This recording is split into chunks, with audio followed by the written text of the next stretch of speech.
যারা মনে করেন ফেসবুকে আসবেন আর 1-2 মাস কাজ করবেন, ভিডিও পোস্ট করবেন, সফলতা পেয়ে যাবেন, ভাই এটা কখনোই সম্ভব না। আর সফলতা যারা পাইছে তাদের সফলতার পিছনে কিন্তু অনেক গল্প আছে। আজকে কিন্তু ফ্রাইডে, শুক্রবার। তো শুক্রবারের দিনে কিন্তু মানুষ বন্ধু বান্ধব আত্মীয় স্বজনের বাসা যায়, বন্ধু বান্ধবের সাথে আড্ডা দেয়। আর সেখানে দেখেন আমি কি করতে আসছি। যারা সফলতার নেশায় প্রতিনিয়ত কাজ করতেছে তাদের সফলতা অবশ্যই একদিন আসবে ইনশাল্লাহ। তো সফলতার পিছনে কিছু গল্প থাকে। এই দেখেন কতটা সুন্দর একটা জায়গা খুঁজে বের করছি। আমি ভিডিও করার জন্য চলে এসেছি, কারণ ভিডিও ফেসবুকে কাজ করতেছি। এখন যদি আমি ভিডিও পোস্ট না করতে পারি প্রতিনিয়ত, তাহলে কি আমার সফলতা কখনো আসবে? আমি কি মানুষকে তেল মেরে মানুষের ভিডিও প্রমোট করে করে বা স্টার সেন্টারদের প্রমোট করে করে কি আমার এখানে সফলতা আসবে? কখনোই আসবে না। তো তার জন্য আমার কি করতে হবে? আমার নিয়মিত ভিডিও পোস্ট করতে হবে।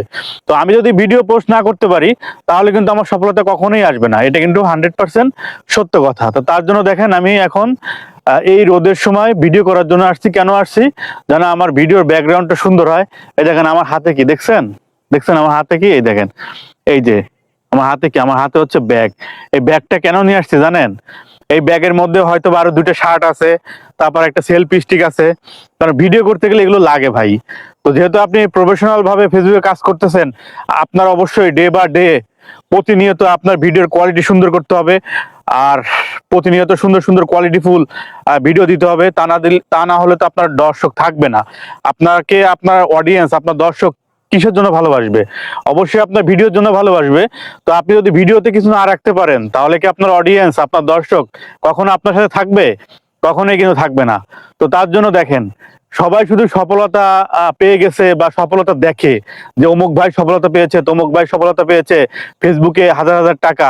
তো এই সফলতার পিছনেও অনেক গল্প থাকে। তো এই যে গল্পগুলো, এগুলো আসলে যারা ধৈর্য সহকারে কাজ করতে পারবে, যারা নিজের শখ আহ্লাদ প্রথম অবস্থায় ত্যাগ করতে পারবে। কারণ আজকে শুক্রবার ছুটির দিন, আমিও তো পারতাম আমার বউ বাচ্চা নিয়ে ঘুরতে যেতে, তারপরে বিভিন্ন জায়গায় বন্ধু বান্ধবের সাথে আড্ডা দিতে। সেটা না করে আমি কি করতে আসছি? আমি ফেসবুকে কাজ করতেছি। তাই আমার ভিডিওর প্রয়োজন, আমার অডিয়েন্সের সাথে আমার কথা বলতে হবে, ভিডিও দিতে হবে, আমার গুরুত্ব বাড়াইতে হবে পেজের। তার জন্য কিন্তু আমি ভিডিও করার জন্য চলে আসছি। এই দেখেন সুন্দর একটা জায়গায় এবং ব্যাগ নিয়ে চলে এসেছি। কারণ মাঝে মাঝে অবশ্যই ভিডিও করার জন্য আপনার কি করতে হয়? ড্রেস চেঞ্জ করতে হয়। কারণ একই ড্রেসে আপনি কত ভিডিও করবেন? নিজের কাছেও একটা সময় খারাপ লাগে। তো এই জন্য একটু ড্রেস চেঞ্জ করে করে ভিডিও করব। 10টা 20টা যদি ভিডিও করতে পারি, এটা কিন্তু কাজে আসবে। পরবর্তীতে আস্তে আস্তে পোস্ট করতে পারবো। কারণ প্রতিদিনের ভিডিও প্রতিদিন করা সম্ভব নয়। তাই অবশ্যই সফলতা অর্জন করতে গেলে অনেক কিছু আপনার ত্যাগ করতে হবে। কথাগুলো যদি ভালো লেগে থাকে তাহলে অবশ্যই আপনার লাইক কমেন্ট শেয়ার করবেন। আপনাদের শেয়ার এবং লাইক কমেন্টের জন্য কাজ করার আরো আগ্রহ খুঁজে পাবো। তো ভালো থাকবেন, আল্লাহ হাফেজ।